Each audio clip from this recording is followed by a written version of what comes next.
Hello, welcome to another episode of Agency Exposed. As always, this is Bob Hutchins, and I'm sitting at the silver table here in Franklin, Tennessee. Hello, guys. How are you?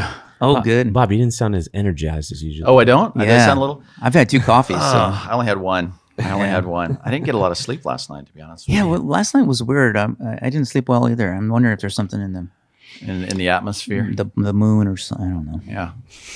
It's because you played cornhole all night. Yeah, geez, talk about Tennessee. I feel like I'm in Brad is a Detroit, professional cornhole player. from Detroit to cornhole. Yeah. You want to talk about that briefly? We can't just leave that out there like that. Are you winning? Jeez, yeah. You know, it's we're doing better. We were in last place, and I think now we're in our league. We're like about 50% place, and we're getting better. We had a lot of last minute comebacks, which is really good. If anybody's ever played cornhole, I used to look at people that played and laughed at them, but now I actually play. It's fun. It's really fun. Yeah, if you want to see Brad play, just tune into ESPN 2, right? Yeah, ESPN 2. 4, ESPN 4. ESPN Yeah. 4. We'll be playing at the not Ken- that good.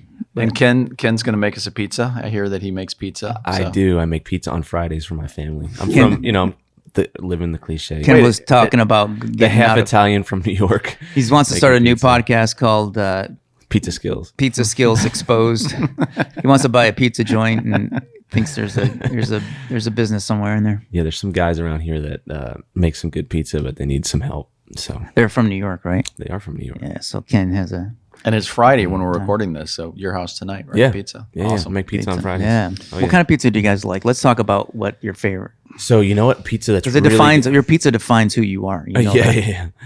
yeah. I think the plain is the way you have to be first.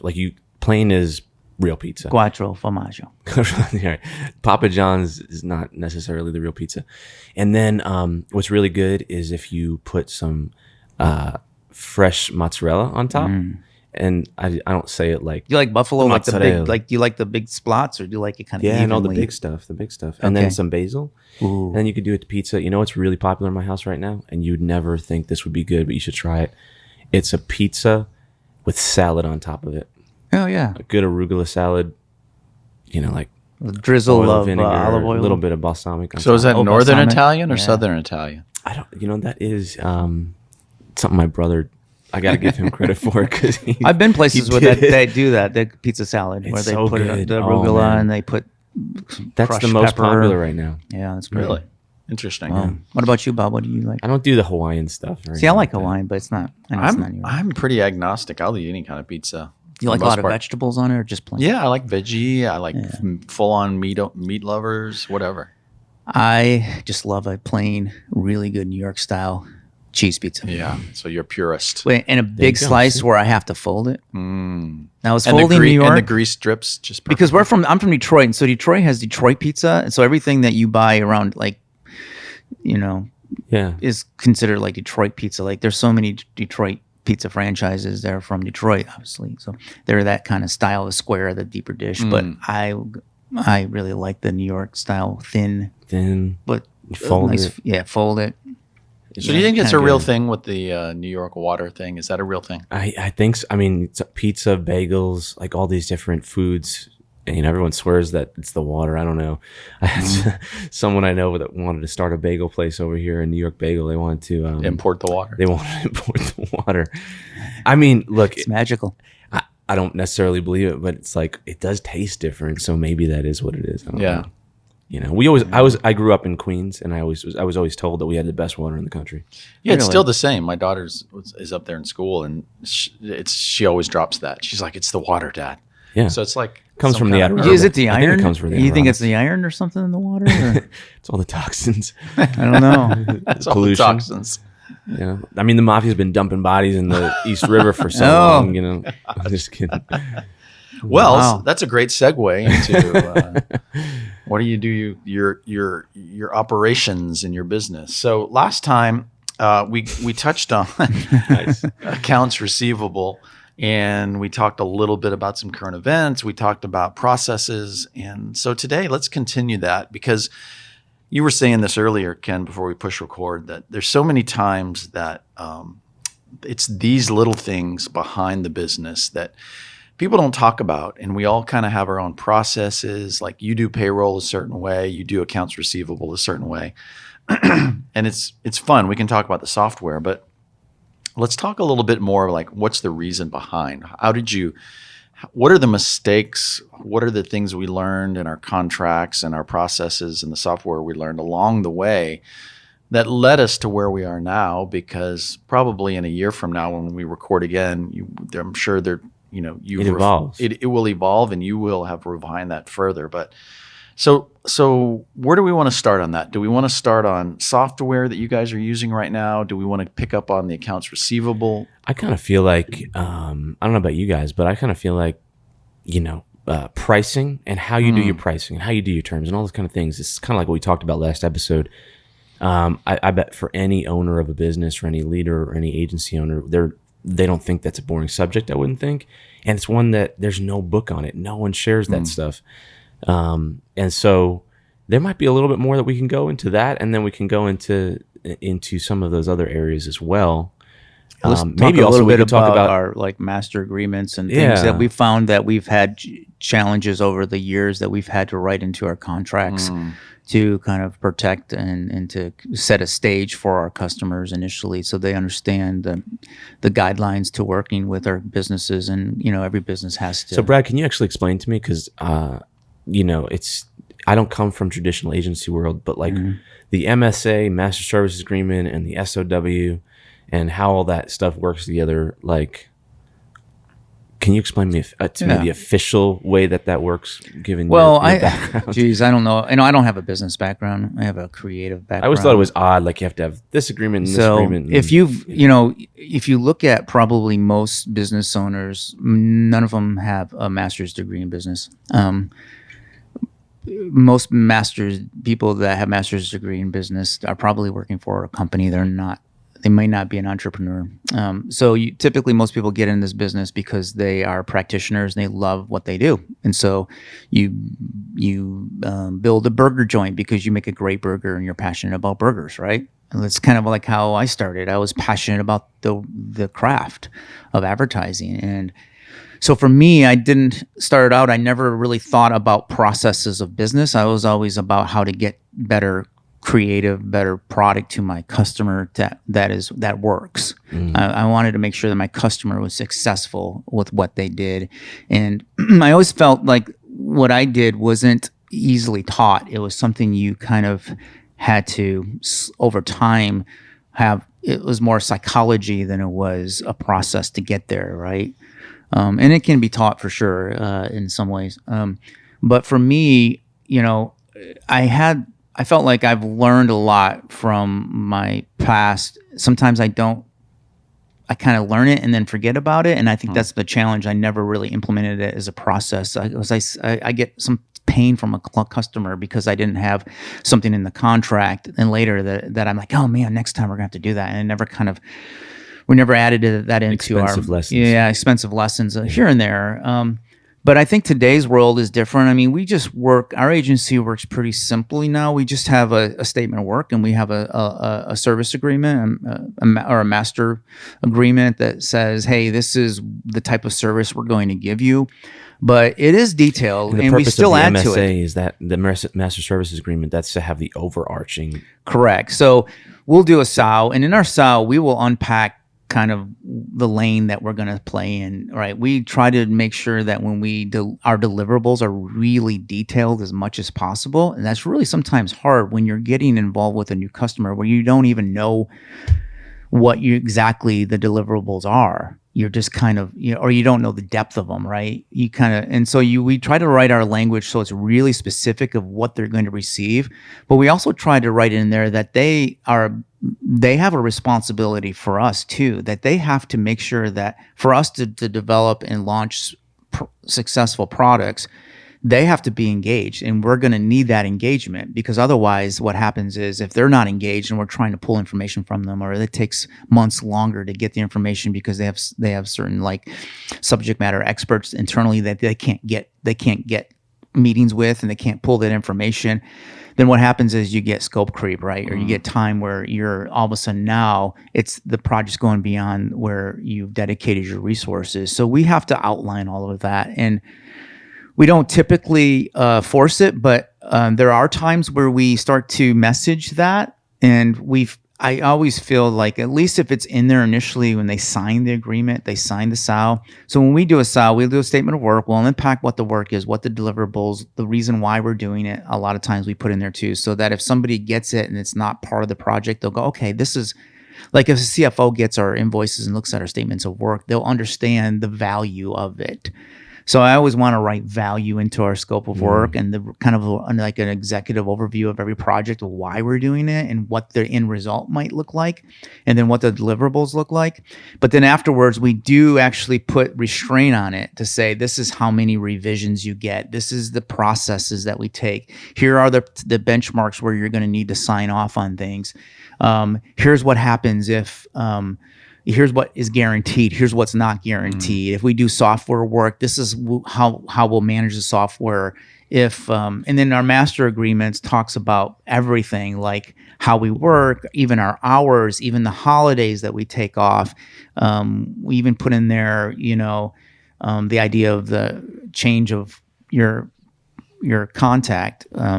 Point of contact changes. The point key of man clause. Yeah, a key person clause where, if your direct person that you're working with moves on in the middle of a project and somebody else takes their place, they have to relearn everything. That takes time, and that takes agency time too to help them get up to speed. So someone's got to pay for that, right? And so that's even in there. So we have a lot of these kind of clauses that I think are fair. Initially, I'm always like very apprehensive to put a lot of that in there because it feels like a really lengthy legal contract. But, and I'm really, I feel like that could be a negative thing, but I haven't found it to be that case. And I think what it does is it sets the ground that we're a professional company and we're a business and we have to run like a business and we have guardrails and you have to follow that to work with us. And you can't abuse us and you can't take advantage of us. But the unfortunate thing is I feel like at times we've had to be the abused company to be able to put that in there. Like we weren't proactive of putting that stuff in there. We were reactive. So all of those clauses and those documents and agreements come from experience. They come from wounds. Yeah, they come from wounds.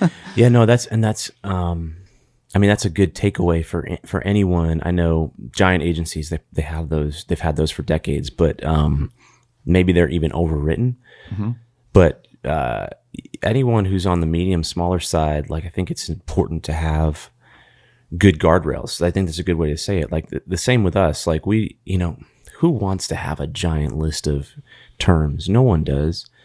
And let's just be honest, like that's just not really the way business is effectively done. I realize it sadly is the way business is done. And I say sadly because I do think it is a sad thing. But you need those guardrails because hopefully you can lean on character and relationship. Yeah. But you do need to make sure that there are very clear boundaries so that you can work most effectively. It's not a problem. It's just who I am. But I always look at people as being good. I still do. I look at everyone as being good. You're good. You're good. You want to do good. Right. You want to do good. But let's face it, we're all flawed. Mm-hmm. And we all have a lot of issues personally. When we hire somebody, it's like we're hiring. Our clients are personal people. We have a personal relationship. Right. Personal relationships are tough. We all know that. We have friends and stuff that sometimes it's challenging to even be with, but we still are friends with them, right? We work through stuff. It's the same way with business. But you also have to, I got to the point where I have to go, okay, this person seems very reasonable and they seem like they're going to be great to work with. But what if they're not, when things get tough, what if there's a lot of pressure on them? What if there's a lot of financial pressure at work? What if their job's at risk? Will they turn into somebody that I didn't know? And if so, what's my protection for that? So that their character, if they come and they start not being reasonable and their character changes or they're not reasonable, have I created enough guidelines and guardrails that I can go back to something they signed and say, I'm sorry, but that's not what we do? And then explain to them and educate them that that's the reason why we have that in there is because we want to serve you better. And these are guardrails to help us help you. It is all that. That is where it comes from, right? No one. That's the reason it's there. And I think just like any relationship, you need to have clear expectations around, how the relationship should work and where the boundaries are and where, and it's really to set clear expectations, because without those, right, you don't know someone that as deeply as you might know a friend or a person in your family, right? Like there's no way to do that. So somehow you have to set up a good agreement, and maybe we can do another episode just about agreements. We can dig into some of it now, but like set up an agreement that I always think about it that allows you to handle any situation with any person, even if it's an edge case and hopefully it never happens. But like, how can you scale your ability to potentially work with a lot of different personalities without you being at risk and without it risking your work that you do for them. Now, that also being said, I think it's important to filter out people. Like, and that's part of what that does too. Like filter out, you don't want to work with people who will start to violate that and have ill intentions and maybe don't have the right character and there are, again, those personalities and those people in business. We've all dealt with them. We strive to not be that, but that exists. And also those agreements, I think, also help filter out some of those personalities. Yeah, and so much of as well. So much of this comes from, I know from my experience, it comes from what you don't know what you don't know. So every human being is unique, like you said, Brad, and everyone's imperfect. Every client you start with, this is going to be a great engagement and we're going to do some great work for them. But you're still working with human beings that are imperfect. And so you don't know over time. I would be willing to bet that your statement of work and your master service agreement started fairly small, but has grown as your agency, as your number of clients. And so there's this ongoing tendency that if you're in business for, say, 5 years, 10 years, 20 years as an agency, that agreement gets bigger and bigger and bigger and bigger. And I think it's a good practice, maybe, I'm just throwing this out there, to every once in a while, once a year, once every couple of years, to go back and say, is this still relevant? Can we chop some of this out because we've learned we don't work with this type of company anymore? Can we simplify this? Because I know from talking to you, Ken, you said recently you just signed with a new client, but it took you weeks to get to that point of them signing off, which was maybe unnecessary because they were going through line by line all of the agreements with their lawyers. Right. And typically you want to avoid that just because it's usually not good for anyone, like the client or you. But I'll just say this, like all the things that hopefully would never even come into play, because we're of good character. And if they're of a good character, which, we think, but we don't know. But it still takes a lot of time, and that's a lot of time and effort, and you have to put that in the cost of running your company too. Yeah. When someone signs a statement of work, our language is that when you sign the statement of work, you're also agreeing to our master agreement. And we always include that with every statement of work. And there's times where you may change and update your agreement, your master agreement, as, I know some people do it once a year, some people don't, just do it when they feel like they need to add something to it. So then every single time you're working with a statement of work for us, you're signing the most recent agreement that we feel is appropriate for you. Some companies also do different service level agreements. We kind of started off thinking that we were going to do that, where we might have a different agreement for different service agreement for different clients, depending on how much you're spending. There might just be more give a little bit with some of our bigger clients. But we haven't done that yet. One of the reasons, just to cut you off there, is so we rarely do master services agreements. We do it when asked. There are certain times when that's like just how certain companies operate, but for the most part, they're at the service level. So like inside of a contract. So it's statement of work. It's everything from the statement of work to the terms and conditions, which is and all that kind of stuff. A lot of agencies do also. They will put their master agreement on their website, so they always refer to it. And I think that's the reason why agencies do that is they want to make sure that there's no possible excuse that a client could not find it. So they're always like, here's your master service agreement. And by the way, it's also found on our website. And it just gives it accessibility. And I think, just that's legally, good. I think they can never say, well, we never had access to it. Like, well, you signed it and it says it's there. The one of the things that I noticed. We actually do that. You do? Yeah, we don't. But we could. We just haven't found that it's necessary at this point. We've never had to really besides bring up things that, hey, you've signed this. We've never legally had to do anything for a master's agreement. I'm always like, let's try to work it out. If there's an issue, let's work it out. But I want to talk about a few things that, and again, this isn't becoming like a complaint, but I just wanted to bring up a few things that I found that clients do. Brad's airing grievances. Yeah, my grievances that clients will do. And if you haven't had this done to you, you will if you're in business long enough. But number one, drum roll. No, we won't go to the top 10. But one of the things that we found is that as creative is very subjective, right? And let's just say that you're doing a creative for a customer, and you even outline it that you're going to get you outline the deliverables and even how many revisions that is and what a revision means, if there is revisions to it. Clients will always feel like even if you don't hit the mark for them, if it's still not there, but they've exhausted all of the deliverables and the amount, they will just work you to death and tell you, in their mind, it's right. And again, it's very subjective. There are things that we've done creatively to help that I've found in my past of how to sell creative. That could be another podcast of how to get your clients to buy into the creative, which is more of a subjective.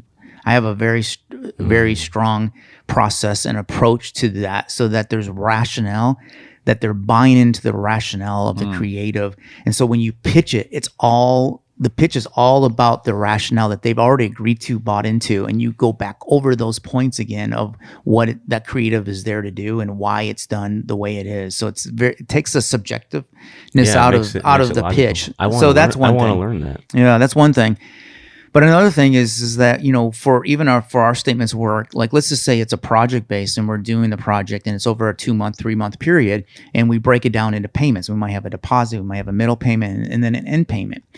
The end payment, we never say it's due upon the delivery of the project, because the problem is that 80% of the time the project gets pushed down the road a little bit because of the client's delay, not because of ours. Well, I don't want my payment to be pushed down because of their delay. Yeah. But customers will still believe that final payment should come in when they get the final product, when they're all wrapped up and done. Even if you don't say that, even if it says this is due this date, and it's not tied to the end of the project. In their mind, they will always think of, if there's a beginning fee, like a deposit, then the end fee must be when it's fully delivered. Right. And so we have clients that say, well, we haven't finished the project. Guess what? That doesn't matter. We were expected to be done. We've created resources for this time. You're the one that actually moved the project down the road because you weren't able to get your side of the deal done. That shouldn't affect our. So does your service agreement say something like, here's the due dates, and then on the last, and it says it will be, these are due regardless if the project is delivered or not? Yes, and it also gives you a date that the invoice will be sent and the date that the invoice is due. And it has nothing to do. It is designed around the timeline, but it is not specific. It doesn't. Yeah, and so those are some of the things that clients. I think I think you're right to bring up that awareness. I don't know if we touched on this last episode, but it is an important one, which is you don't have full control over the project unless you do have full control over the project, and that's a discipline that I know I've been walking our team through, especially the sales side, unpacking that. Like, what do we have 100% control of, and what don't we? And that's and every project most likely has both. Yeah. But you can't tie your success to things you don't have 100% control of. I just think that is I think that's something that human beings need to be aware of just in general. I learned that someone used to tell me, you can't control someone else. You can only control yourself. Yes. So Yep. if I want Bob to stop doing something, I can't make him do anything. I can only do things that hopefully will influence him there, but I can only control myself. And that's really the case of And any same in relationship, right? If Right. you have a relationship and you're in a bad relationship, you can't change that person. You can only put the guardrails up and boundaries that you need to put up. Here's a counseling principle that I've tried to put in place in the past several months. And it's this: if it's intense, it's yours.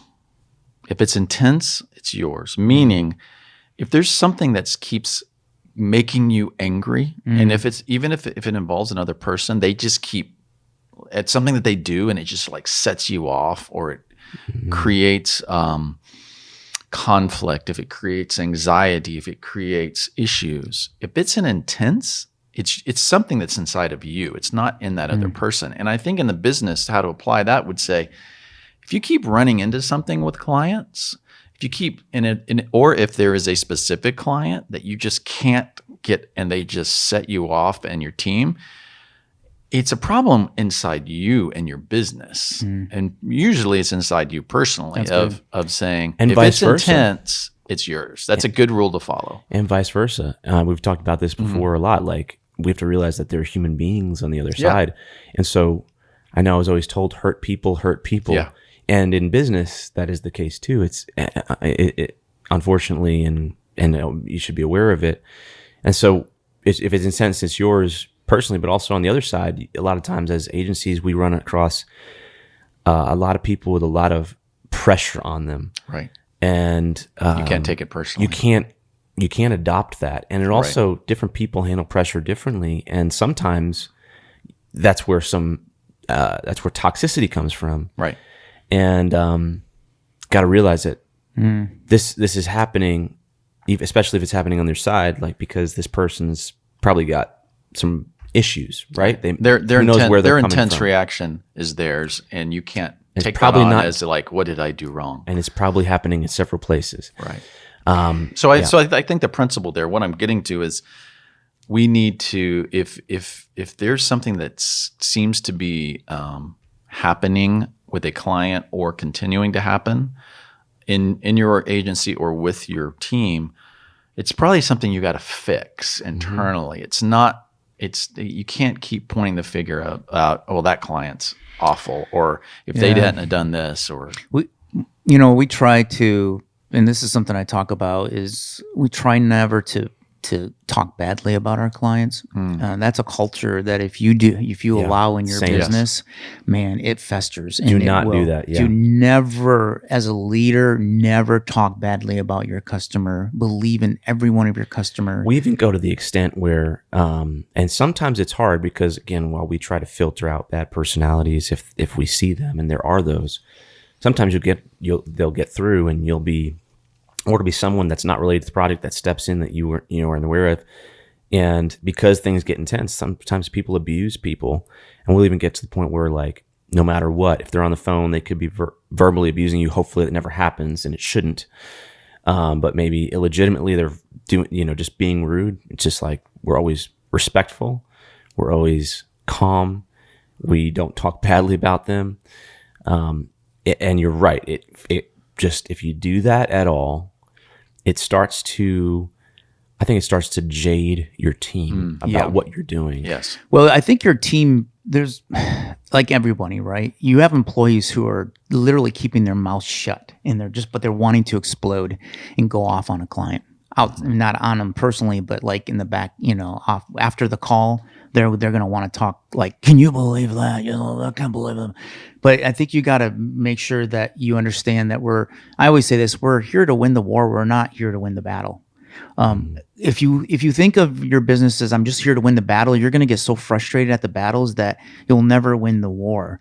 And so that's in my mind. I'm like, and I always think highly about people because they're just people. I almost, for some reason, and I think this is a good thing. I have an ability to, when I see clients who are going off on us, I have an ability not to take it personally, but to understand, put myself in their shoes and say, you know what? They're under extreme amount of pressure. They're literally going from meeting to meeting to meeting to meeting all day long. I don't even know how they get their work done because they probably don't even have time to get their work done until 5 o'clock at night.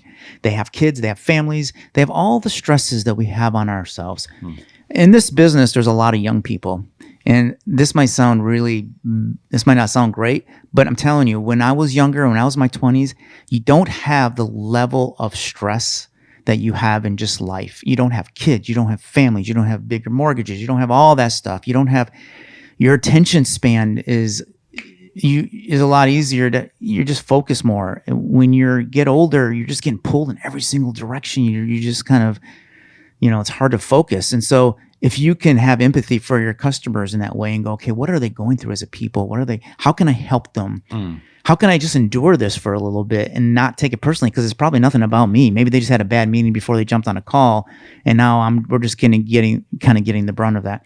But I would say though, it's important, I think, especially as the leader in your organization, to not allow abuse. Yes, not allow or try to constantly. To consistently happen. We say bullying.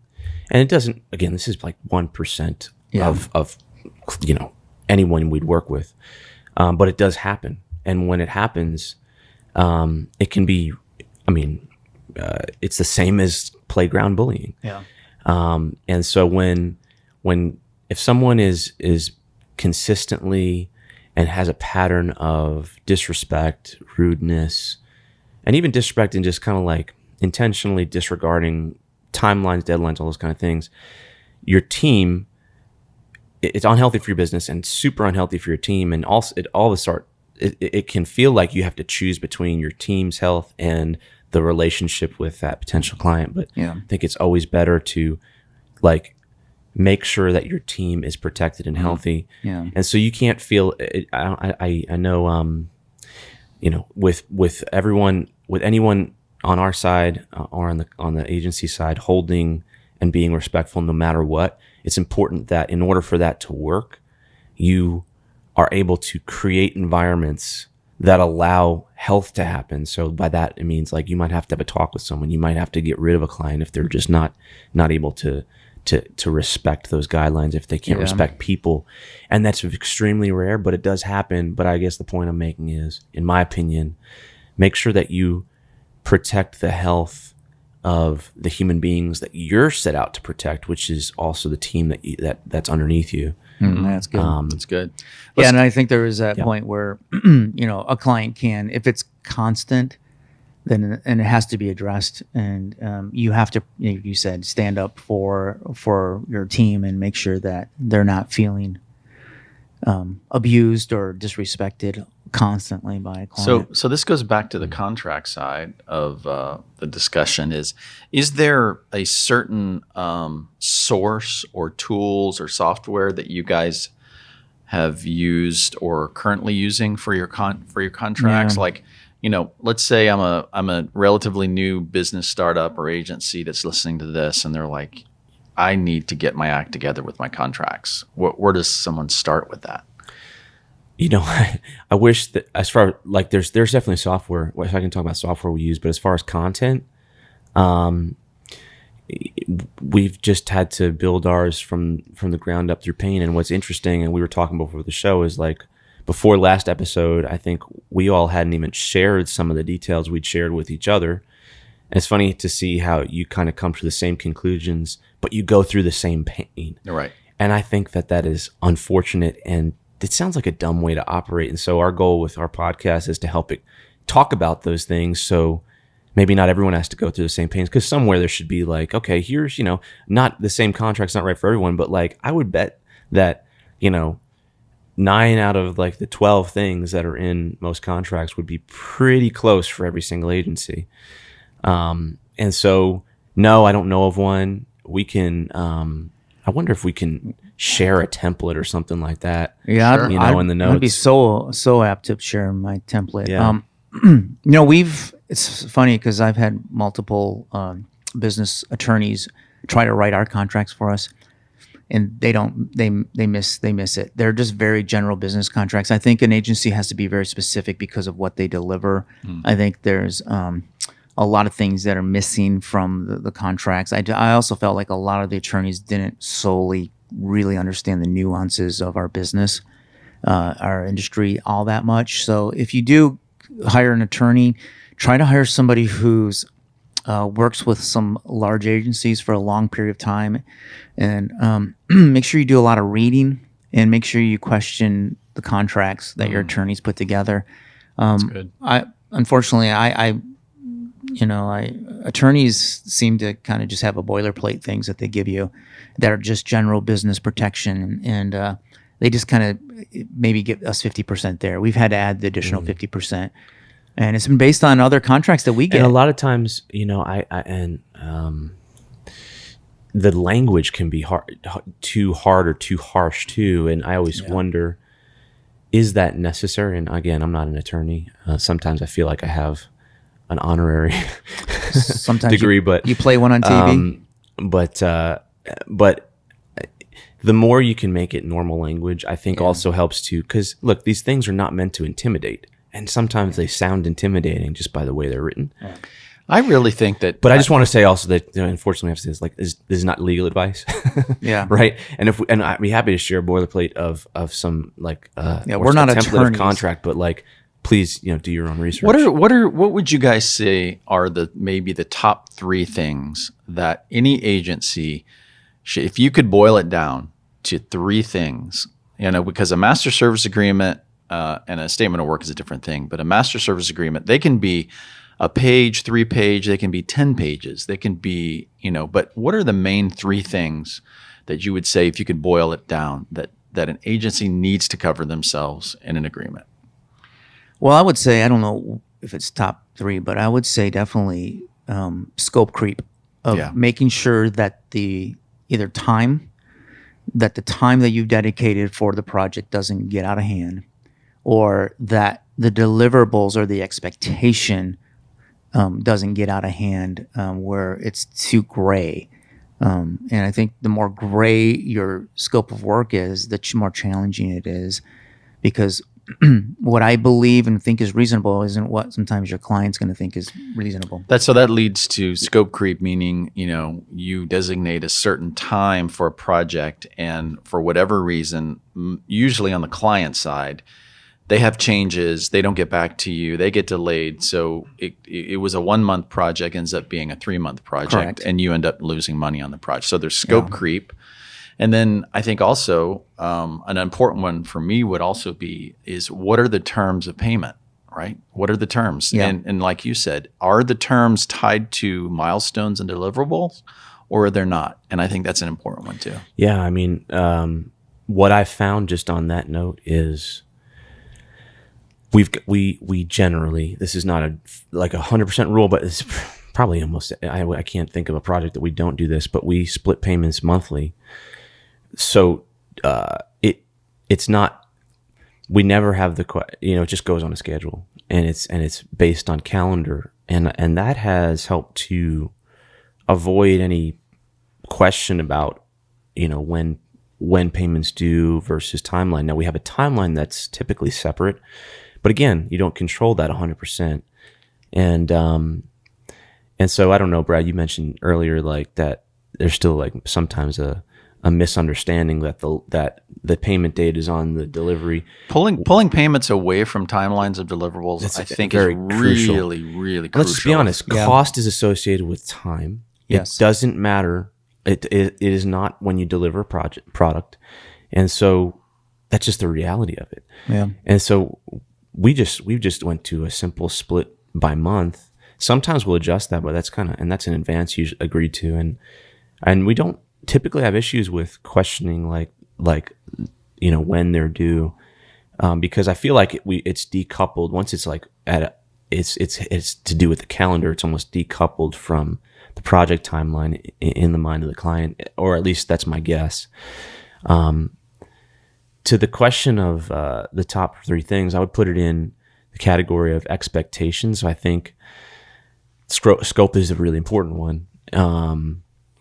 And when I say expectation, it's like, it's really hard to do this to the nth degree, but we try our best to make it really clear up front. Like, here's what we're going to do.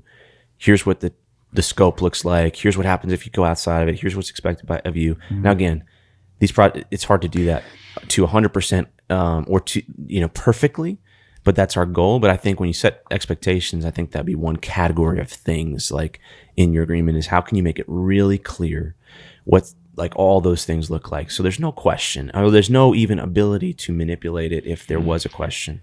Yeah. Another, as a top 3, I would say too, is limit your time based on creative. So if you somehow put together a process in your agency that says no matter what creative we work on, this process would work to the point where like, this is how we present our first stage of creative. This is what our second stage looks like. Like we make decisions and we move that project forward. We're going to have to make decisions on our creative, but to the point where if they go back and now they change their mind or something goes back to the start, they're going to have to pay for that time. So even having benchmarks where, like, for instance, if you're doing web development work, there's certain benchmarks within that web developer. For instance, you might do like lo-fi wireframes, right? And that's a sign off. So they actually sign off, and this says this lo-fi wireframe now has all of the content. Like it has language, it has the priorities of content.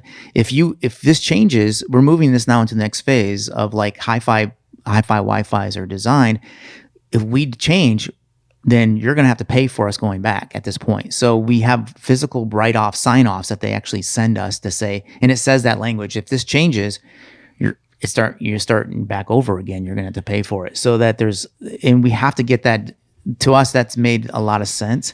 That's something that we started doing years ago, and it's only for certain types of projects, right? Yeah. Like not every project's like that, but it's this idea that, and it goes against other like trendy development, I think, techniques. But sure, it's just I think sequential is the most efficient way to get to an end result. That's definable. Yeah. And so, like to your point, there's stages, and we go through each stage. Don't go back. Let me give you an example. You building out a website, let's say something for a client, and you're getting one web page. It's going through 5 different people.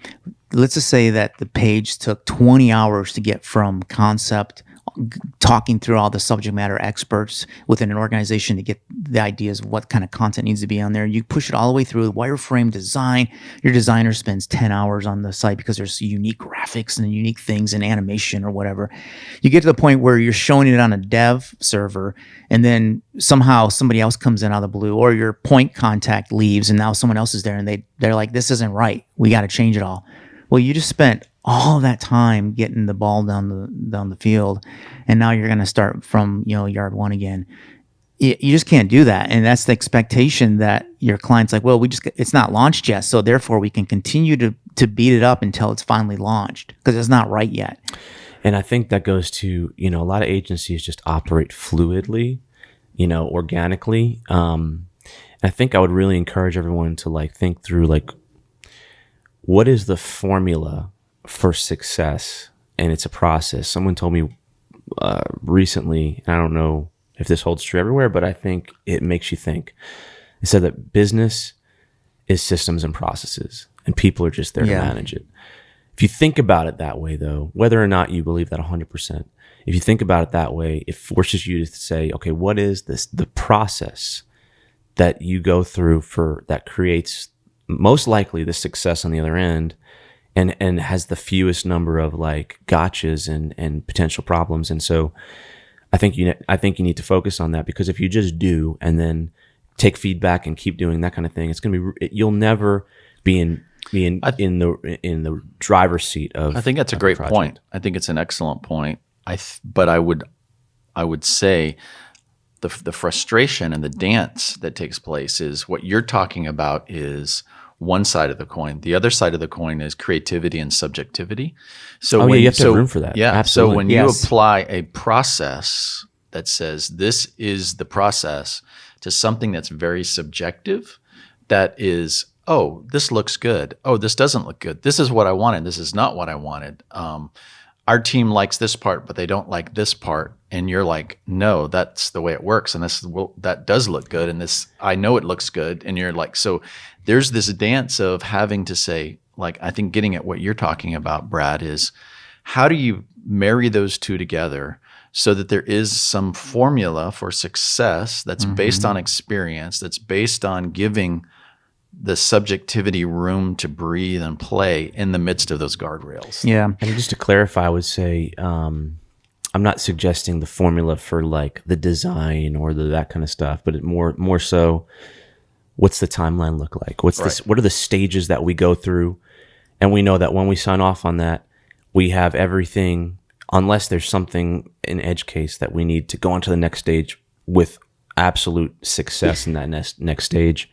And then you kind of walk through that to an end result that is successful, hopefully. One of the challenges that I've always had is, let's just say you're working on a project with a client and there's a scope of work and you're working on that project. And let's just say your client's kind of a dreamer where they're always thinking a year down the road in future. They will start talking about future projects in your project, like a phase 2 of their project before phase 1 is finished. And your statement of work is only phase 1. You haven't even talked about like what things are going to look like in a year. They start bringing ideas in and you don't want to shut them down because it's like, no, let's focus on what we have to do. And that's not part of our style. At the same time, you want to listen to them. So you kind of like participate in the conversation. Like, yeah, that's a great idea. You want to, affirm their ideas because there may be really good ideas. They're just not part of the project you're working on right now. They're additional to that.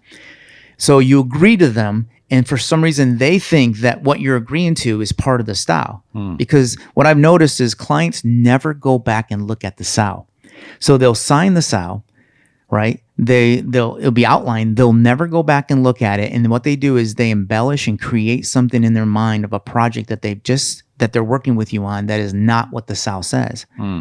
So I think it might be a good idea to go back every so often, especially if a project's 3 months, go back and go through the SOW as a part of your process, like once every 4 weeks with your customer. Just wanted to talk. I want to check off the SOW. I want to show you the timeline. I want to check off the pieces of the SOW.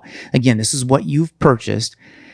And at the same time, maybe even get to the point where you always leave conversations like, Bob, those ideas are really great for a phase 2. We'll start to document that for a second SOW.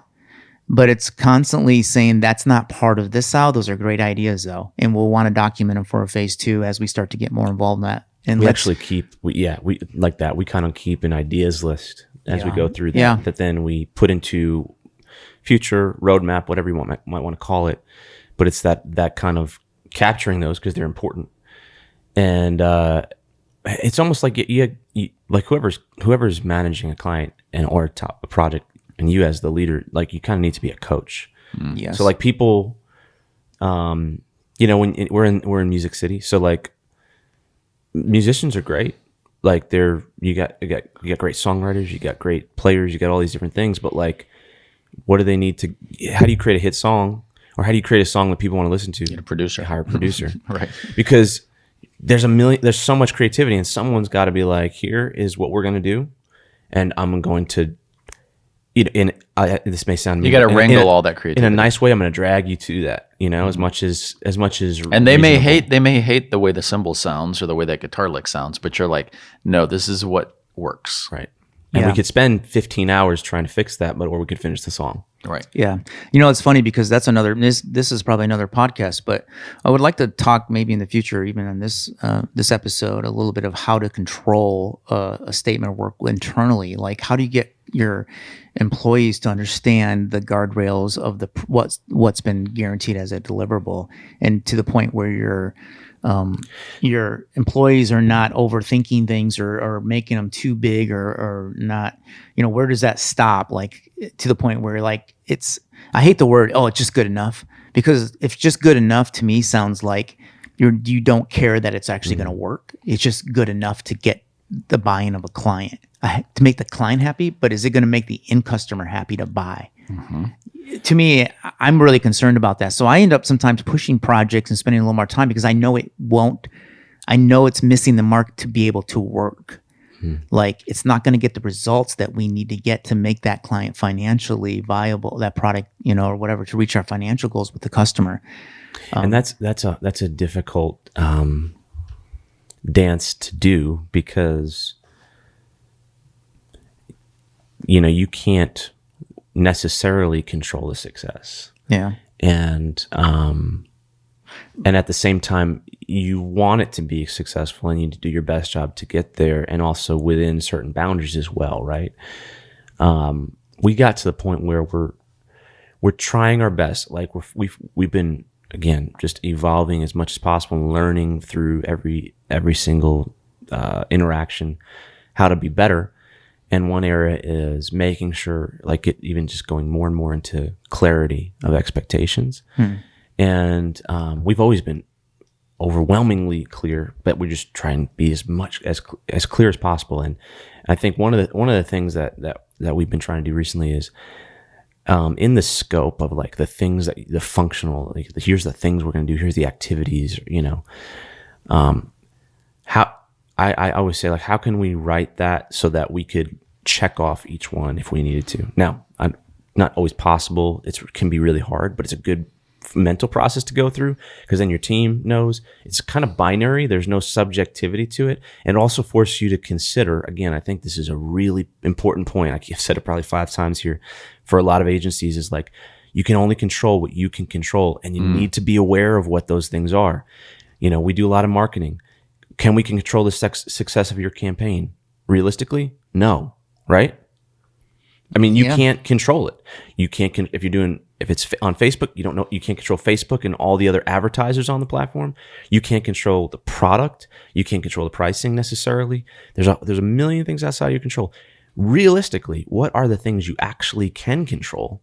And then let's be aware of those, and then let's optimize those to try and get the results that you can control. But let's just be really clear about what we can control, because if you feel there's a management technique where it's like your sphere of control and your sphere of responsibility, and if they're not aligned, then that creates anxiety. Right. So like if I'm someone on my team and they're responsible for something, but they don't have the control to achieve that creates anxiety in them. And the reverse actually happens too. And that's the case with clients as well. And then you're going to be anxious, the clients will be anxious. So like you need to, I think, really be aware of what you can control. And I think in agency world, like, maybe because it was easy for a long time to get results out of marketing or to get this or whatever, or because maybe we feel like we have to exaggerate in order to win business, whatever that is, you find people, committing to things they can't control. And then that creates mixed results and mixed relationships. Yeah, and I think that a lot of folks hire an agency thinking that they're going to be the magic behind their sales, and it might just be the market fit of their product is just not good, or they have problems with just the desire of their products alone. And again, we can help that, but again, you're the coach, I believe. But if you have to put a Band-Aid, like if you like you think of a coach as a team. Like the coach doesn't get in there and play. They can't. Like he can't win the game or for them, but he has the experience to, and he has the wisdom, and he has the ability to kind of bring everyone together and lead to a certain point. But there's still like a responsibility, and I think it's really a team. And again, like you can't. You're right. Like an agency, no one agency can make your product go through the roof. And I would add one thing too, that just to this whole conversation, is that what I've seen in my lifetime is that sometimes, like for instance, if you're pitching a new client, you might come away from those pitches. You might have a couple meetings with a new business prospect. You might come away and go, man, that person's really high maintenance. I don't even know if we want to get involved with them. But the reality is I have not seen that always transfer into a high maintenance customer. Even if your first read is they're going to be high maintenance, In fact, I've seen some of the more really friendly, overly like this person's awesome become high maintenance because they're just unconnected. Like they don't follow processes well. They're just all over the map. And that becomes even more challenging than someone who's like more rigid sometimes. And so I've never found that the first impression of a customer is going to be your experience with them long term. In fact, a lot of the harder customers that you're like, man, this person's going to be tough, they become the most softest and genuine when they trust you. So once you gain their trust, they become the most loyal people to you, and vice versa. So I would say that, just be careful that you don't judge just the book by its cover, and that you allow yourself to treat everyone as a human being, and to know that everyone is valued. And I'm surprised a lot at some of those things. I remember one time we went and we big pitch multi-million-dollar account for an agency I worked in Detroit, and we did this big pitch, and we were one of the top 5 chosen for like the third pitch, and we went in and we had this whole boardroom. We had the CEO, CFO, and the CEO right in the middle of it slammed her hand down on the table. She was the head of a CEO of a huge healthcare organization bigger than Vanderbilt. Slammed her hand on the table and says, "I'm done." Walked out right in the middle of our presentation. And we're like, okay, we blew that one. Well, we got it. And she was one of the best people to work with. She had something else going on that was a fire, and she had heard enough, meaning I've heard enough, you guys are great. But she didn't say it like that. She just slammed her hand down and said, I had enough, and walked out. And all of us were like, we were looking at other people that we had better relationships in the organization. And they kind of shrugged like, I don't know what that means. And so you just never know, you just never know. And so that's a great story. That's a great story, isn't it? Nice. I like that. So when it comes to contracts, then I think what we've kind of, to sum all this up, is they're born out of pain points of experiences. But I think I think what I'm sitting here thinking is, do we all agree that they need to be revisited often to see, instead of just building on this big Bible of like bad experiences, do we need to go back and say, how can we make this the most efficient, the most timely, the most relevant to where we are right now as an agency, and what works for both, mainly for you as a company, but also for the client? Yeah, I would say you need to constantly revisit it. And there's always this balance between it being too much and just enough. And I think that's what you need to strike. I can't imagine, multiple pages of terms and legalese seems, thankfully, we haven't needed to be there. We've had MSAs with the bigger corporations that require all that. Like, they actually, a lot of them even want to use their own. They want it. But I just think there's some areas that you should be aware of. There's that setting the expectation, so terms, scope, and those kind of things. And just, by the way, we scope projects, by what we do, by the maximum amount of effort involved, and the maximum timeline. So any of those things that go out about, because those are our cost drivers. Roles that are on the project for what we do, those are cost drivers. Timeline and maximum hours and those kind of things, those are cost drivers too. So I think expectations is area one. I think a big one is, term payment, how that kind of works. And then I think, to me, the other area that would be crucial is the protections if it goes sideways. Yes. And I'll just say, from our perspective, I wish business would operate as relational human beings, because I think that pretty much anything can kind of work out that way. But we live in a world where, business is often, a lot of times there's ill intentions. There's other things going on. People will try and manipulate you at times, and you shouldn't expect that. It's hard. You need to not be cynical and jaded, but be aware of it. And I think that's where you got to have a reasonable amount of protections in case someone has ill intentions, or turns out not to be the person they are, or whatever, or they get into a situation that, to your point, Brad, they have a lot of stress on them, and it turns, and, people do things that, do odd things in times of extreme stress that they wouldn't normally do. So that'd be the third category of stuff is that kind of thing. And you know, honestly, a lot of times, especially big corporations will try to change those, you know, things like limits of liability and all these different things, you know. And I think that it's just important to make sure that you're not doing things that could be, you know, what's the worst case scenario, and make sure that you're covering yourself there, because I think that is critical. That's great points. Great points. You have any closing thoughts on this?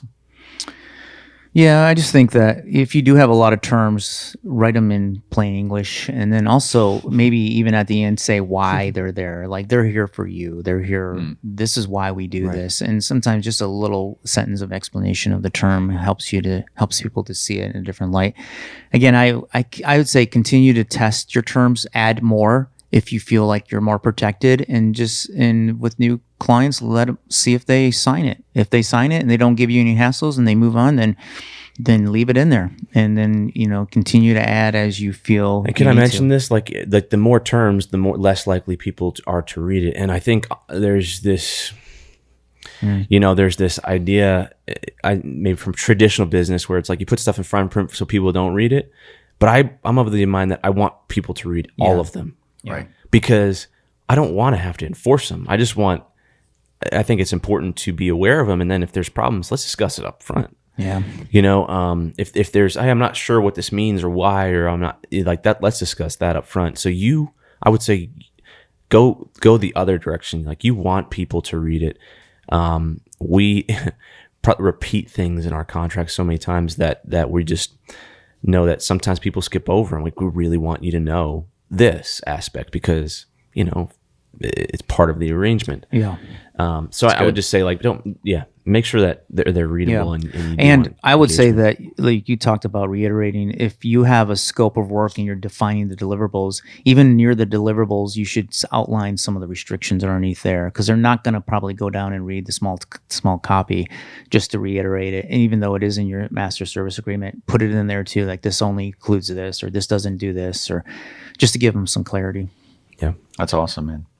Good. Well, thank you guys for opening up on this. I know it's something that we could probably talk about for hours. I would just close with this thought and maybe prep us for another episode. But as I'm sitting here thinking about all this, one of the things that keeps popping into my mind is, for a small or medium-sized agency that may be only a couple of years old or less, so much of this is born out of how are you measuring scope creep and cost. I think so many people, so many agencies may not know or even think through or have a process in place to know, oh, I don't mind working with a client an extra couple hours or doing another revision or doing this. They just think that that's the normal part of the agency life, where in actuality, if you haven't been able to measure and really analyze that properly, it could really put you out of business if you don't manage that, because you get 2, 3, 4, 5 clients that you're not managing properly, that they don't have those guardrails up, and all of a sudden you're like, how come I'm not making any profit? We need to go into an episode on, hopefully it's not boring, but profitability. I don't think profit would ever be boring. Like, how do you measure it? How do you track cost, time, effort, resources, those kind of things? How do you really measure it and like from a top level view? Because that was a hard journey for us, that when we went through it, and we're still learning, but that was a hard journey. But it's crucial for every business to be profitable. Otherwise, you're not a business. Yeah. Great. So yeah. All right, guys. Well, we'll definitely cover that next time. Until next time. Cool. Talk to you guys later. Bye. Bye.